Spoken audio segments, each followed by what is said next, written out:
नमस्कार, स्वागत है आपका एएनबी न्यूज की खास पेशकश न्यूज नाउ में। आपके साथ मैं हूं नवीन पांडे। न्यूज नाउ में आज सबसे पहले बात जातिगत जनगणना की, जिसमें हम आपको बताएंगे देश भर में जातिगत जनगणना को लेकर चल रही सियासत के बारे में। वहीं दूसरे सेगमेंट में आपको बताएंगे केंद्र सरकार द्वारा लागू की गई यूपीएस स्कीम के बारे में, जिस पर विपक्ष ने जमकर केंद्र सरकार पर निशाना साधा है। तीसरे सेगमेंट में बात करेंगे खेल जगत की, जिसमें आपको बताएंगे भारत के पूर्व स्टार ऑलराउंडर युवराज सिंह की आईपीएल में 5 साल बाद वापसी को लेकर चल रही अटकलों के बारे में। और आखिरी सेगमेंट में बात करेंगे श्री कृष्ण जन्माष्टमी की, जिसमें आपको बताएंगे देश भर में जन्माष्टमी का त्योहार कब से कब मनाया जाएगा, क्या है मुहूर्त और कैसी है धूम। तो चलिए बिना किसी देरी के शुरू करते हैं न्यूज नाउ। देश में जातीय जनगणना को लेकर सियासत तेज हो गई है। कांग्रेस जैसी मुख्य विपक्षी पार्टी ने जातीय जनगणना करने की मांग उठा दी है। वहीं बीएसपी सुप्रीमो मायावती ने जातीय जनगणना की मांग और संविधान सम्मान समारोह को लेकर कांग्रेस की दोगली सोच करार दे दिया है। इसके साथ ही केंद्रीय गृह मंत्री अमित शाह का भी जातीय जनगणना को लेकर बड़ा बयान सामने आया है। देखिए हमारी खास रिपोर्ट। बसपा सुप्रीमो का कांग्रेस पर तीखा हमला। बहुजन समाज पार्टी की अध्यक्ष और उत्तर प्रदेश की पूर्व मुख्यमंत्री मायावती ने कांग्रेस और सपा पर जोरदार हमला किया है। प्रयागराज में आयोजित संविधान सम्मान सम्मेलन को लेकर दोनों पार्टियों पर रविवार को उन्होंने तंज कसते हुए कहा कि लोग इनके चाल और चरित्र को लेकर सजग रहें। बसपा अध्यक्ष ने साथ ही कहा कि उनकी पार्टी सपा एवं कांग्रेस जैसे दलों के साथ अब किसी भी चुनाव में कोई गठबंधन नहीं करेगी। उन्होंने जातिगत जनगणना पर भी सवाल उठाए। मायावती का क्यों फूटा कांग्रेस पर गुस्सा। कल प्रयागराज में संविधान सम्मान समारोह करने वाली कांग्रेस पार्टी को बाबा साहेब डॉक्टर भीमराव अंबेडकर के अनुयायी कभी माफ नहीं करेंगे, जिसने संविधान के मुख्य निर्माता बाबा साहेब को उनके जीते जी व देहांत के बाद भी भारत रत्न की उपाधि से सम्मानित नहीं किया। साथ ही बाबा साहेब की मूवमेंट को गति देने वाले माननीय श्री काशीराम जी का देहांत होने पर इसी कांग्रेस ने केंद्र में अपनी सरकार के रहते इनके सम्मान में एक दिन का भी राष्ट्रीय शोक तथा सपा सरकार ने भी राजकीय शोक घोषित नहीं किया। इनकी ऐसी दोगली सोच चाल चरित्र से जरूर सजग रहें। इसके अलावा केंद्र में बीजेपी की सत्ता आने से पहले कांग्रेस ने अपनी सरकार में राष्ट्रीय जातीय जनगणना क्यों नहीं कराई थी। जो इसकी बात कर रहे हैं जवाब दें, जबकि बीएसपी इसके हमेशा ही पक्ष धर रही है, क्योंकि इसका होना कमजोर वर्गों के हित में बहुत जरूरी है। इतना ही नहीं, संविधान के तहत SC/ST को मिले आरक्षण में अब वर्गीकरण व क्रीमी लेयर के जरिए इसे निष्प्रभावी बनाने व खत्म करने की चल रही साजिश के विरोध में कांग्रेस सपा व बीजेपी आदि का भी चुप्पी साधे रखना, क्या यही इनका दलित प्रेम है? सचेत रहें। सपा व कांग्रेस आदि जैसी इन आरक्षण विरोधी पार्टियों के साथ अब किसी भी चुनाव में इनसे कोई गठबंधन आदि रखना क्या SC/ST व OBC वर्गों के हित में उचित होगा? यह कतई नहीं होगा। ऐसे में अब इनको खुद अपने दम पर खड़े होना है, यही सलाह है। राहुल गांधी ने बताया क्यों कराना चाहते हैं जाति जनगणना। 90% लोग सिस्टम का हिस्सा नहीं। राष्ट्रव्यापी जातिगत जनगणना की मांग पर जोर देते हुए कांग्रेस नेता राहुल गांधी ने शनिवार को कहा था कि देश के 90% लोग व्यवस्था से बाहर हैं। उनके हित में कदम उठाए जाने की जरूरत है। कांग्रेस के लिए जातिगत जनगणना नीति निर्माण की बुनियाद है। इसके साथ उन्होंने कहा, मीडिया में आपको दिखेगा कि वे बॉलीवुड की बात करेंगे। जो आपके साथ हो रहा है वह सबसे ज्यादा खराब है। आप पर तो सीधा हमला हो रहा है। मैंने मिस इंडिया की लिस्ट निकाली कि इसमें तो एक दलित या आदिवासी महिला होगी, लेकिन न दलित, न आदिवासी, न OBC कोई नहीं है। इसके साथ ही कांग्रेस नेता प्रमोद तिवारी ने कहा, राहुल गांधी समाज में शोषित, वंचित, पिछड़े, दलित, अल्पसंख्यक लोगों के लिए जनगणना चाहते हैं। राहुल गांधी ने साफ कर दिया है कि यह उनके लिए राजनीतिक मुद्दा नहीं है। एक पहले क्या होगा, वो बॉलीवुड की बात करेंगे, वहां पे डांस गाना दिखेगा, उसमें भी आपको कोई 90% का नहीं मिलने वाला, कोई नहीं मिलेगा। मैंने चेक किया भाई, मैंने लिस्ट निकाली है, मैंने भैया मिस इंडिया की लिस्ट निकाली है,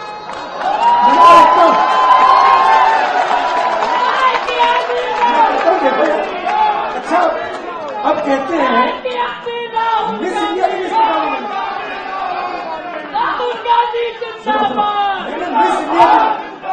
मैंने मिस इंडिया की लिस्ट निकाली, कहा ठीक है देखते हैं। मतलब माइनॉरिटी में 90% में आती है मैडम, आप ही सामने।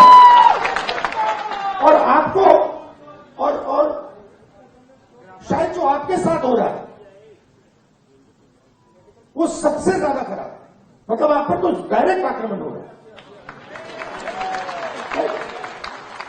मगर आप भी 90% में हैं। तो मैंने लिस्ट निकाली मिस इंडिया में, मैंने कहा भैया इसमें तो होगा, मतलब एक दलित महिला तो होगी, एक आदिवासी महिला तो होगी ना दलित है, ना आदिवासी, ना ओबीसी, कोई नहीं। तो डांस गाना चलेगा वहां पे, कोई क्रिकेट की बात करेगा,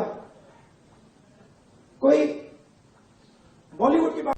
राहुल गांधी समाज में शोषित, वंचित, पिछड़े, दलित, अल्पसंख्यक या देश के रहने वाले जो लोग हैं, जनगणना चाहते हैं। जब जनगणना हो जाए जाति आधारित, तो उसके बाद जो वंचित, शोषित या समाज में पिछड़े हैं, इनको उनका अधिकार मिले जिससे वो वंचित हैं। उन्होंने बहुत से उदाहरण दिए और वो उदाहरण सच्चाई का 100% आईना है। राहुल गांधी ने यहां तक कह दिया कि अगर इससे मेरा राजनीतिक नुकसान होता है हो जाए, पर ये मेरे लिए राजनीतिक मिशन नहीं, मैं अपना घाटा सह लूंगा राजनीतिक, लेकिन इस मिशन से कदम नहीं खींचूंगा। हम सैल्यूट करते हैं राहुल गांधी के इस कमिटमेंट। जनगणना उचित समय पर की जाएगी। कई विपक्षी दल जातिगत जनगणना की मांग कर रहे हैं। हालांकि सरकार ने राजनीतिक रूप से महत्वपूर्ण इस मुद्दे पर अभी तक कोई घोषणा नहीं की है। लेकिन छत्तीसगढ़ के रायपुर में संवाददाता सम्मेलन के दौरान जातीय जनगणना में इस बारे में पूछे गए एक सवाल का जवाब देते हुए कहा था, जनगणना उचित समय पर की जाएगी। जब इस बारे में निर्णय हो जाएगा तब हम इसकी घोषणा करेंगे। वहीं मनोज कुमार झा ने केंद्रीय गृह मंत्री अमित शाह के बयान पर राजद नेता मनोज कुमार झा ने पलटवार करते हुए कहा, 2021 के बाद जनगणना ही नहीं हुई है। ऐसा इस देश में पहली बार हुआ है। क्यों रोके हुए हैं? चिंता होती है, संदेह होता है। सर, डेकेडल सेंसस का एक सवाल है, काफी लंबे समय से चला आ रहा है, तो क्या उस पे कोई क्या? सर, सेंसस का, पॉपुलेशन सेंसस का वो करेंगे, कोई डेट बता सकते हैं? उचित समय पर करेंगे, आप चिंता मत इसी से करो। जुड़ा हुआ एक और सवाल जब है। तय करेंगे तब मैं घोषणा करूंगा, कैसे होगा, कब होगा, कैसे होगा। जी, हाँ? सर, जनगणना के बारे में पूछा गया था। जनगणना ही नहीं हुई है कि इसके बाद ये पहली बार इस देश में हुआ है। क्यों रोके हुए हो भाई? चिंता होती है, अब शक होता है कि इतना विशाल देश जहां बड़ी से बड़ी आपदा में, बड़े से बड़े मुश्किल दौर में जनगणना नहीं रुकी। और रही बात जातिगत जनगणना की, इसके लिए रॉकेट साइंस नहीं चाहिए। एक कॉलम जोड़ना है और उस कॉलम के आधार पर आपको हकीकत समाज की सामने आ जाएगी। कौन कहां लगातार बैठा हुआ है और किसके बैठने की जगह नहीं है। अगर ये हम नहीं हासिल करना चाहते तो जाहिर तौर पर हम उसी व्यवस्था को बनाए रखना चाहते हैं कि 2.5-3-4% लोग 96% की तकदीर का लगातार फैसला करते रहेंगे। तो प्रयागराज में राहुल गांधी ने जो सवाल फिर जो जिस जातिगत जनगणना की बात करते हैं और अमित शाह जी ने जो जनसंख्या जनगणना की बात की, दोनों को आप अलग अलग देखिए, मेरा सीधे तौर पे कहना है कि अभी लालू जी के वक्त से देखिए ये डिमांड थी। लालू जी, शरद यादव जी, मुलायम सिंह जी, 2011 में SECC पर काम हुआ। इवन गोपीनाथ मुंडे जी की सहमति थी। वो बीजेपी अलग हुआ करती थी और ये बीजेपी थोड़ी विलग है। अब उसके बाद वो हुआ, फिर डेटा करप्ट हुआ, तब तक मोदी जी आ गए। अब डेटा करप्शन था या कहाँ करप्शन था वो हम नहीं जानते, जाना भी नहीं चाहते। अभी हाल के दिनों में एक प्रमुख हिंदी दैनिक में तेजस्वी जी ने एक लेख लिखा। उस लेख को अगर कोई भी पढ़ेगा, कोई भी संविधान सम्मत व्यक्ति, वो इनकार नहीं करेगा कि जातिगत जनगणना क्यों चाहिए। अगर राहुल जी, तेजस्वी जी और पूरा विपक्ष दक्षिण, उत्तर, पूर्व, पश्चिम मांग कर रहा है तो इसके पीछे कुछ तो वजह होगी और वो वजह बहुत बड़ी है। देश में जातिगत जनगणना को लेकर बहस थमती नहीं दिख रही है। केंद्रीय स्तर पर भाजपा इसे लेकर विपक्ष पर हमलावर है। वहीं सरकार ने अभी कुछ भी साफ नहीं किया है। जनगणना में देरी के चलते सरकारी योजनाएं और नीतियां वर्ष 2011 की जनगणना के आंकड़ों के हिसाब से बन रही हैं। इससे आर्थिक आंकड़े मुद्रास्फीति और नौकरियों के अनुमानों सहित कई सांख्यिकीय सर्वेक्षणों की गुणवत्ता भी प्रभावित होती है। वर्ष 1881 से हर 10 साल के बाद होने वाली जनगणना 2021 में होनी थी, लेकिन कोरोना के कारण सरकार इसे टालती रही है। अब जनगणना प्रक्रिया पूरी होने में कम से कम 2 साल लगेंगे। ऐसे में अगर सितंबर में भी जनगणना की प्रक्रिया शुरू हुई तो अंतिम आंकड़े 2026 के अंत या 2027 की शुरुआत में आएंगे। Special desk NB news. Modi सरकार ने सरकारी कर्मचारियों को बड़ा तोहफा दिया है। केंद्र ने अपने कर्मचारियों के लिए यूनिफाइड पेंशन स्कीम का ऐलान किया है। इसके बाद कर्मचारी पहले से चल रही एनपीएस या ओपीएस में से किसी एक को चुन सकते हैं। यह स्कीम एनपीएस के विकल्प के तौर पर लाई गई है। इसकी मांग लंबे समय से की जा रही थी। स्कीम को लागू होते ही यूनिफाइड पेंशन स्कीम यानी यूपीएस को लेकर विपक्ष ने केंद्र पर निशाना साधा है। कांग्रेस अध्यक्ष मल्लिकार्जुन खड़गे और आम आदमी पार्टी के नेता सौरभ भारद्वाज ने मोदी सरकार के इस फैसले पर सवाल उठा दिए हैं। क्या है सवाल, क्या है सियासत, देखिए हमारी खास रिपोर्ट। मल्लिकार्जुन खड़गे ने यूपीएस पर केंद्र सरकार पर साधा निशाना। यूनिफाइड पेंशन स्कीम को लेकर कांग्रेस अध्यक्ष मल्लिकार्जुन खड़गे ने केंद्र पर निशाना साधते हुए सोशल मीडिया पर लिखा, यूपीएस में यू का मतलब है मोदी सरकार का यू टर्न। 4 जून के बाद जनता की शक्ति प्रधानमंत्री की अहंकार की शक्ति पर हावी हो रही है। मोदी सरकार ने 4 फैसले वापस लिए हैं। हम सरकार की जवाबदेही सुनिश्चित करते रहेंगे और 140 करोड़ भारतीयों को इस निरंकुश सरकार से बचाएंगे। बीजेपी ने ये 4 फैसले लिए हैं वापस। पहला, long term capital gain indexation के संबंध में बजट में रोल बैक। दूसरा, वक्फ बिल को जेपीसी को भेजना। तीसरा, ब्रॉडकास्ट बिल को वापस लेना। चौथा, लेटरल एंट्री पर रोल बैक। आम आदमी पार्टी ने बीजेपी पर साधा निशाना। यूपीएस पर दिल्ली सरकार में मंत्री सौरभ भारद्वाज ने कहा, यह बात साबित हो गई है कि देश की तमाम पार्टियां और विपक्षी दल जो कह रहे थे वो बात सही थी। केंद्र सरकार खुद केंद्र सरकार के ही सभी कर्मचारियों को दबा रही थी। जिस तरह से केंद्र सरकार के कर्मचारियों ने भाजपा के खिलाफ मतदान किया, उससे भाजपा की अकल थोड़ी ठिकाने आई है और मुझे लगता है उनके अन्य फैसलों को भी वे बहुत जल्द वापस लेंगे। इसके साथ यूपीएस पर आप नेता संजय सिंह ने कहा, यूपीएस नई पेंशन योजना से भी ज्यादा खराब है। यह देश के कर्मचारियों के साथ एक बहुत बड़ा धोखा है। देश की तमाम अपोजिशन पार्टियां, विपक्षी दल जो कह रहे थे वो सही था। विपक्षी दल जनता की आवाज बुलंद कर रहे थे और केंद्र सरकार झूठे अहंकार के अंदर सारे के सारे केंद्र सरकार के मुलाजिमों को दबा रही थी। जिस तरीके से केंद्र सरकार के एम्प्लॉइज ने इस बार भारतीय जनता पार्टी के खिलाफ वोट दिया, भारतीय जनता पार्टी की अकल थोड़ी ठिकाने आई है और मुझे लगता है कि बहुत जल्द और भी अन्य जो इन्होंने फैसले लिए, जैसे इन्होंने अग्निवीर का फैसला लिया जिसके अंदर लाखों लोगों को का जो सपना था फौज में जाने का उसको तोड़ा, उस फैसले को भी बहुत जल्द वापस लेंगे। एक दूसरा मुद्दा है, कल गृह मंत्री अमित शाह में यहाँ पे 6600 से ज़्यादा सिक्योरिटी पर्सनल लोगों की मौत हुई, लेकिन बीते कुछ सालों में 70% रिडक्शन हुआ है और मार्च 2026 तक जब हम पहले फेज में एक तरह से लड़ाई पहुँचेंगे, नक्सलिज्म एक तरह से खत्म होगा पूरी तरह से। देखिए, भारतीय जनता पार्टी जब 2014 में पहली बार आई,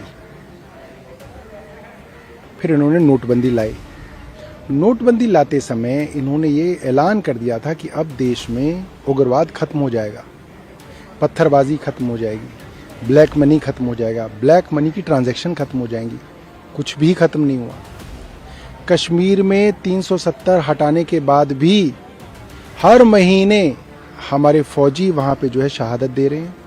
कश्मीरी पंडितों को चुन चुन के गोली मारी जा रही है। जहाँ पे पहले सिर्फ नक्सलिज्म था नॉर्थ ईस्ट के अंदर, या आप ये समझिए बोडो मूवमेंट थी या अलग अलग मूवमेंट्स थी छत्तीसगढ़ में, झारखंड में, आज वहाँ पे मणिपुर जैसे राज्यों में सिविल वॉर जैसी स्थिति पिछले 1 साल से बनी हुई है। और ये भी साफ हो गया है कि भारतीय जनता पार्टी के मुख्यमंत्री उस आग को और भड़काने का काम कर रहे हैं। तो मुझे नहीं लगता कि भारतीय जनता पार्टी कुछ भी इस विषय में कर पाएगी। देखिए, unified pension scheme new pension scheme से भी ज्यादा बदतर और खराब है और ये देश के कर्मचारियों के साथ एक बहुत बड़ा धोखा है। और इस पेंशन स्कीम से आपने देश के अर्धसैनिक बलों को निकालकर बाहर कर दिया। वो इस दायरे में नहीं आएंगे। देश के पैरामिलिट्री फोर्सेस इस दायरे में नहीं आएंगे क्योंकि उनकी 25 साल की सर्विस होती ही नहीं। तो जब उनकी 25 साल की नौकरी होगी तभी आप यूनिफाइड पेंशन स्कीम का लाभ उनको देंगे, वरना 10,000 रुपए की पेंशन उनको मिलेगी। दूसरी बात इसमें क्या है कि जब से आपने अपनी नौकरी शुरू की, मान लीजिए आपने 40 साल नौकरी की, तो हर महीने आपका 10% सैलरी से कटेगा पेंशन के नाम पे, और उसके बाद पूरा पैसा सरकार अपने पास रख लेगी। मान लीजिए 1 लाख की सैलरी है, 40 साल आपने नौकरी की, कभी 2 लाख होगी सैलरी आगे बढ़ के आपकी, कभी 3 लाख होगी। जितना पैसा आता है 10% के हिसाब से वो पूरा का पूरा पैसा सरकार रख लेगी अपने पास। उसके बाद क्या करेंगे? अंतिम के 12 महीने जो हैं उसका एवरेज निकालकर 6 महीने की तनख्वाह आपको कैश में दे देंगे, और फिर ये कह रहे हैं कि एवरेज सैलरी निकाल के आपको आधा पेंशन देंगे। पहले तो आपने एक बहुत बड़ा अमाउंट कर्मचारियों का मार लिया, लाखों रुपए जो अपनी पूरी जिंदगी में उनकी 10% कटौती के नाम पे इकट्ठा होगा। दूसरी चीज, आपने इससे अर्धसैनिक बलों को बाहर कर दिया बड़ी संख्या में। आपने इसमें कह दिया 25 साल की जब न्यूनतम आपकी सर्विस होगी, 20 साल से बढ़ा के उसको 25 साल कर दिया कि न्यूनतम सर्विस जब आपकी 25 साल की होगी तभी आप इस यूनिफाइड पेंशन स्कीम के दायरे में आएंगे। जीतन राम मांझी ने जताया आभार। यूपीएस पर केंद्रीय मंत्री जीतन राम मांझी ने कहा, हमारे 25 लाख कर्मचारियों को फायदा मिलेगा। अगर इस पर राज्य सरकारें राजी हो जाएं तो 90 लाख कर्मचारियों को इससे फायदा मिले। ये नरेंद्र मोदी का एक ऐतिहासिक कदम है। परिश्रम को उन्होंने उचित दाम देने का काम किया है, इसके लिए हम उनका आभार व्यक्त करते हैं। 25 लाख हमारे कर्मचारियों को फायदा मिलेगा। अगर राज्य सरकारें एग्री हो जाए इस पर तो 90 लाख कर्मचारियों को इससे फायदा मिलेगा। एक ऐतिहासिक कदम है नरेंद्र भाई मोदी जी का, और परिश्रम को उन्होंने उचित मुआवजा, उचित दाम देने का काम किया है। इसके लिए हम लोग सब नरेंद्र भाई मोदी जी के प्रति आभार व्यक्त करते हैं। राहुल गांधी ने कहा है कि कास्ट सेंसस हम लोग कराएंगे, 50% का कैप हटाएंगे, 90% जो लोग हैं वो सिस्टम में नहीं है, क्या कहेंगे? पहले आवे हम सत्ता में तभी ना, वो स्वप्न देख रहे हैं, दीवार स्वप्न देख रहे हैं। अगर कुछ करना होगा तो नरेंद्र मोदी ही करेंगे, दूसरा कोई नहीं कर सकता है। जब जो आवश्यकता पड़ेगी तो इस प्रकार का काम हो जाएगा। चंपाई सोरेन पे क्या कहेंगे? उन्होंने कहा है कि मैं बड़ा फैसला लूंगा, आने वाले समय में दलितों और आदिवासियों के लिए बड़ा काम करूंगा। चाहते हैं कि एनडीए में आए, मजबूती दें? देखिए, कहीं भी आवे, हम तो पहले ही कहा है कि चंपाई सोरेन को स्वागत करते हैं। उनके साथ जो बीता है उसी प्रकार की बात तो हमारे साथ भी बीती थी। तो वैसी परिस्थिति में अब वो क्या निर्णय लेते हैं, हमने जो निर्णय लिया आप लोग देख रहे हैं, तो उसी प्रकार से वो क्या निर्णय लेते हैं, that totally depends upon him. Tejashwi ने कहा कि 17 साल में कुछ नहीं किया है एनडीए ने, और हर चीज में बिहार पिछले नंबर पे नंबर 1 पर है, बेरोजगारी में, महंगाई में। देखिए, एक चिड़िया है, चिड़िया को दिन में दिखता नहीं है, तो किसी को अगर दिखता नहीं है तो उसमें सूरज का क्या दोष है। केंद्रीय मंत्रिमंडल ने यूपीएस को मंजूरी दे दी है, जो सरकारी कर्मचारियों को गारंटीकृत पेंशन का आश्वासन देती है। प्रधानमंत्री नरेंद्र मोदी की अध्यक्षता में कैबिनेट की मीटिंग के बाद यह फैसला लिया गया। यूपीएस चुनने वाले कर्मचारी 25 साल की मिनिमम क्वालिफाइंग सर्विस के लिए रिटायर होने से पहले आखिरी 12 महीनों में मिले औसत मूल्य वेतन के 50% के बराबर पेंशन के लिए पात्र होंगे। स्कीम न्यूनतम 10 साल की सर्विस के बाद रिटायरमेंट पर 10,000 रुपए प्रति माह की न्यूनतम पेंशन की गारंटी भी देती है। यह कई गैर बीजेपी शासित राज्यों ने नई पेंशन योजना के विरोध में पुरानी पेंशन योजना को वापस लागू करने का फैसला किया था। कुछ अन्य राज्यों में कर्मचारी संगठनों ने भी इसकी मांग उठाई। पुरानी पेंशन योजना के तहत रिटायर्ड सरकारी कर्मचारियों को उनके अंतिम वेतन का 50% मासिक पेंशन के रूप में मिलता है। महंगाई भत्ते की दरों में बढ़ोतरी के साथ यह राशि बढ़ती रहती है। ओपीएस वित्तीय रूप से टिकाऊ नहीं है, क्योंकि सरकारी खजाने पर बोझ बढ़ता रहता है। Special desk NB news. पूर्व स्टार ऑलराउंडर युवराज सिंह की इंडियन प्रीमियर लीग यानी आईपीएल में 5 साल बाद वापसी हो सकती है, लेकिन उनका रोल बदल जाएगा।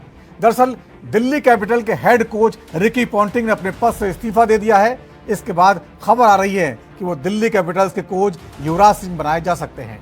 वहीं कुछ समय पहले युवराज ने गुजरात टाइटंस का कोच बनने की खबरें सामने आई थी। देखिए हमारी खास रिपोर्ट। दिल्ली कैपिटल्स में युवराज को किया कोच बनने के लिए संपर्क। भारतीय क्रिकेट टीम के पूर्व स्टार बल्लेबाज युवराज सिंह के दिल्ली की फ्रेंचाइजी की तरफ से बतौर कोच बनने की खबरें सामने आ रही हैं। सूत्रों के हवाले से जानकारी मिली है कि दिल्ली की फ्रेंचाइजी ने युवराज सिंह से कोच बनने के लिए संपर्क किया है। फिलहाल बातचीत जारी है। कोच की पोस्ट छोड़ने वाले रिकी पॉन्टिंग ने भी इस बात के संकेत दिए थे। उन्होंने कहा था कि फ्रेंचाइजी मुख्य कोच की भूमिका के लिए किसी पूर्व भारतीय क्रिकेटर की तलाश कर रही है। गुजरात टाइटंस के भी कोच बनने की थी अटकलें। पिछले महीने युवराज के गुजरात टाइटंस का कोच बनने की खबरें आई थी। इस मामले में ताजा जानकारी है कि नेहरा गुजरात के हेड कोच बने रह सकते हैं। गुजरात की team batting coach Gary Kirsten की जगह किसी भारतीय कोच की तलाश कर रही है। कर्स्टन गुजरात की टीम को छोड़कर पाकिस्तान की नेशनल टीम के कोच बन गए हैं। रिकी पॉन्टिंग ने पिछले महीने छोड़ा था पद। पूर्व ऑस्ट्रेलियाई कप्तान रिकी पॉन्टिंग ने पिछले महीने दिल्ली कैपिटल्स के हेड कोच का पद छोड़ दिया था। वे पिछले 7 सीजन से दिल्ली कैपिटल्स से जुड़े थे। दिल्ली की टीम पिछले 3 सीजन से प्ले ऑफ में जगह बनाने में नाकाम रही है। तभी से दिल्ली कैपिटल्स के लिए नए कोच ढूंढे जाने की खबरें सामने आ रही हैं। यूबी का डेब्यू असाइनमेंट 2019 में लिया था संन्यास। यदि युवराज सिंह दिल्ली के कोच बन जाते हैं तो यह उनका बतौर कोच डेब्यू असाइनमेंट होगा। यूबी ने 2008 से 2019 तक आईपीएल खेला था। 2019 के अपने आखिरी सीजन में वे मुंबई इंडियंस का हिस्सा थे। इस सीजन में मुंबई इंडियंस ने चेन्नई सुपर किंग को हराते हुए चौथा टाइटल जीता था। युवराज सिंह ने 12 साल के आईपीएल करियर में Punjab Kings, Pune warriors India, Delhi Capitals, royal Challengers Bengaluru और सनराइजर्स हैदराबाद का हिस्सा रहे हैं। भारत को 2 वर्ल्ड कप जिताए। 2011 में प्लेयर ऑफ द सीरीज रहे। युवराज सिंह ने 2007 में T20 और 2011 में वनडे वर्ल्ड कप जीतने वाले भारतीय टीम का हिस्सा रहे। वे 2011 में प्लेयर ऑफ द टूर्नामेंट भी बने। युवराज ने 40 टेस्ट, 304 वनडे और 58 T20 इंटरनेशनल मैच खेले हैं। उनके नाम 11,000 से ज्यादा इंटरनेशनल रन हैं। सौरव गांगुली के भी नाम की चर्चा। युवराज से पहले दिल्ली कैपिटल्स फ्रेंचाइजी के क्रिकेट निदेशक सौरव गांगुली को टीम के हेड कोच बनाए जाने की अटकलें चल रही थी। भारत के पूर्व कप्तान ने इस भूमिका को निभाने की इच्छा भी व्यक्त की थी। गांगुली दिल्ली कैपिटल्स की सहयोगी फ्रेंचाइजी ILT20 की टीम दुबई कैपिटल्स और साउथ अफ्रीका T20 लीग की टीम प्रिटोरिया कैपिटल्स की भी देखरेख करते हैं। दिल्ली कैपिटल्स के पूर्व हेड कोच रिकी पॉन्टिंग ने जैसे ही दिल्ली कैपिटल्स से इस्तीफा दिया, वैसे ही भारत के पूर्व स्टार ऑलराउंडर युवराज सिंह की आईपीएल में वापसी को लेकर खबरें सामने आ रही हैं। उनके साथ साथ सौरव गांगुली के भी नाम की चर्चा भी शामिल है। अब देखना यह रहेगा कि अगर युवराज सिंह की वापसी होती है तो क्या दिल्ली कैपिटल्स 2026 के आईपीएल में खिताब अपने नाम कर पाएगी। Sports desk NV news. और कल है जन्माष्टमी यानी कान्हा का जन्मदिन। इस साल जन्माष्टमी सोमवार को हो या फिर मंगलवार को, तारीख के आधार पर जन्माष्टमी 26 अगस्त को है या फिर 27 अगस्त को, ये सवाल इसलिए है क्योंकि रोहिणी नक्षत्र दोनों दिन पड़ रहा है। हिंदू धार्मिक मान्यताओं के अनुसार भगवान श्री कृष्ण का जन्म द्वापर युग में भाद्रपद महीने के कृष्ण पक्ष की अष्टमी तिथि को रोहिणी नक्षत्र में हुआ था और इस बार रोहिणी नक्षत्र सोमवार और मंगलवार 2 दिन पड़ रहा है। ऐसे में इस साल जन्माष्टमी का त्योहार किस दिन मनाना सही रहेगा, इस पर बड़ी दुविधा है। जन्माष्टमी की सही तारीख क्या है, जन्माष्टमी पूजा मुहूर्त क्या है और पारण का समय क्या है, देखिए हमारी खास रिपोर्ट में।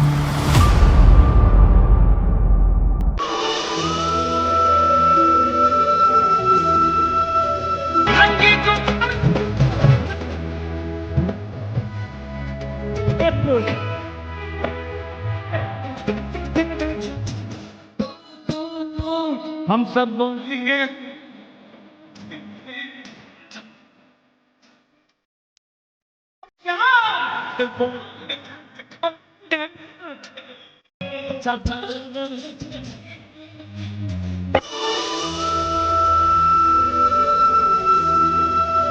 आखिर कब है जन्माष्टमी, 26 या 27 अगस्त? ज्योतिषाचार्य के अनुसार भगवान श्री कृष्ण का जन्म रोहिणी नक्षत्र में रात्रि के समय में अष्टमी तिथि में हुआ था।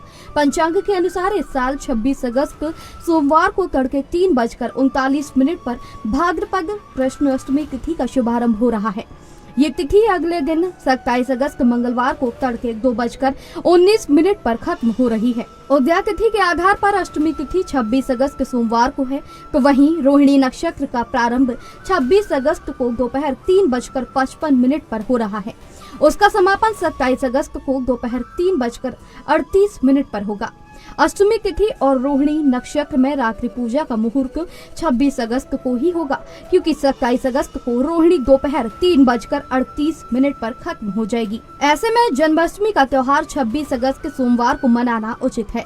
इस साल भगवान श्री कृष्ण का 5251वां जन्मोत्सव मनाया जाएगा। जन्माष्टमी का शुभ मुहूर्त इस साल 26 अगस्त को जन्माष्टमी के दिन पूजा के लिए 45 मिनट का शुभ मुहूर्त है।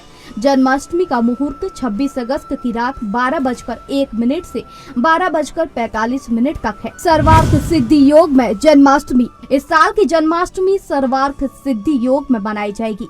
जन्माष्टमी के दिन सर्वार्थ सिद्धि योग 26 अगस्त की दोपहर में 3:55 से शुरू होकर 27 अगस्त को सुबह 5:57 तक रहेगा। जन्माष्टमी पर पारण के लिए 3 समय। इस बार जन्माष्टमी व्रत के पारण के लिए 3 समय है। पहला पारण का समय यदि धर्म शास्त्रों की बात करें तो उसके अनुसार जन्माष्टमी का पारण रोहिणी नक्षत्र की समाप्ति के बाद करना चाहिए। 27 अगस्त को रोहिणी नक्षत्र का समापन दोपहर 3:38 पर होगा। इस आधार पर जन्माष्टमी पारण का समय 3:38 के बाद है। दूसरा पारण का समय जन्माष्टमी का दूसरा पारण का समय पूजा विसर्जन के बाद अगले सूर्योदय के बाद होता है। जन्माष्टमी के अगले दिन का सूर्योदय 27 अगस्त को सुबह 5:57 पर होगा। तो ऐसे में आप जन्माष्टमी का पारण 5:57 के बाद कर सकते हैं। तीसरा पारण का समय जन्माष्टमी का ये पारण समय आमतौर पर प्रचलित है, जिसमें लोग जन्माष्टमी की पूजा के बाद प्रसाद ग्रहण कर पारण कर लेते हैं। इस आधार पर जन्माष्टमी के पारण का समय देर रात 12:45 के बाद से है। गृहस्थ कब करें जन्माष्टमी का पारण? अब पारण के 3 समय देखकर लोगों को कंफ्यूजन हो सकता है। ऐसे में आपको बता दें कि आप जन्माष्टमी पर श्री कृष्ण जन्मोत्सव बनाने के बाद देर रात 12:45 से पारण कर सकते हैं। आप देर रात 12:45 से पारण करके जन्माष्टमी व्रत को पूरा कर लें।